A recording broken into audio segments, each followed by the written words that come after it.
In the month of September 1961, Betty and Barney Hill were driving from Montreal, Canada to New Hampshire. On the way home, Betty saw a bright point of light in the sky that moved upwards to the west of the moon.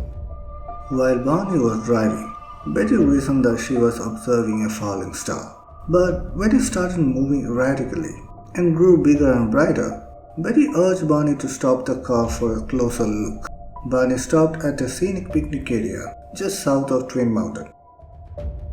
Betty looked through the binoculars, observed an odd-shaped craft flashing multicolored lights traveling across the face of the moon. Barney observed and reasoned it was a commercial airline on its way to Montreal. However, he soon changed his mind because without any warning, the craft turned and rapidly descended in its direction. This observation caused Barney to realize this object that was a plane was not a plane. They quickly returned to the car and drove towards Franconia Notch.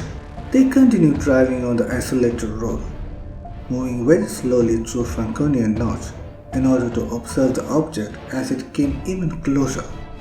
The couple watched as the silent illuminated craft moved erratically and bounced back and forth in the night sky. About 1 mile south, they said, the object rapidly descended towards their vehicle, causing Barney to stop the car in the middle of the highway.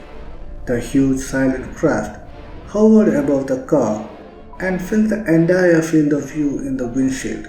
It reminded Barney of a huge pancake.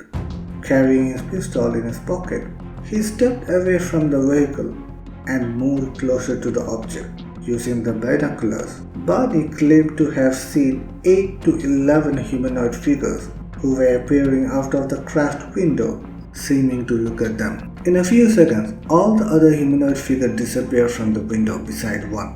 The one remaining figure continued to look at Barney and Betty and communicated a message telling them to stay where you are and keep looking. Realizing that they were about to be captured, they ran back to the car and sped off.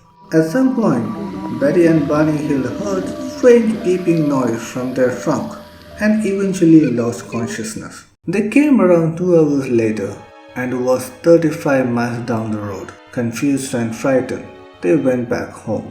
Betty also reported the sighting to the Air Force and was worried about radiation. In coming years, the couple sought mental help. The two met with Benjamin Simon, a psychiatrist and neurologist who specialized in hypnosis, which was a mainstream technique at the time. Through months of weekly sessions, Simon helped the couples to piece together what they think had happened.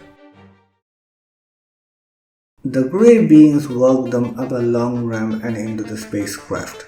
Once inside, the Hills were separated. Each was asked to climb on a metal table. During the examination, they plucked strands of their hair, took clippings of their nail, and scraped their skin. Each sample was placed on a clear material, not unlike a glass slide. Both Betty and Barney, throughout the sessions, mentioned many horrific experiences that they had to face while being abducted. In the trance, they also mentioned a being called the leader who watched everything from the side. Later, along with the leader, Betty asked where the craft had flown, admitting she knew little of the universe. The being joked with her saying, "If you don't know where you are, there wouldn't be any point in telling you where I am."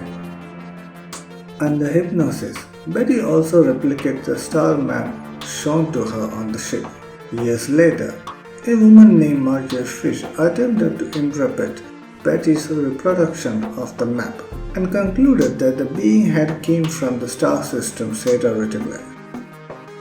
Though the story of Betty and Barney Hill was not the first tale of alien abduction, theirs was the most well-documented and feasibly legitimate.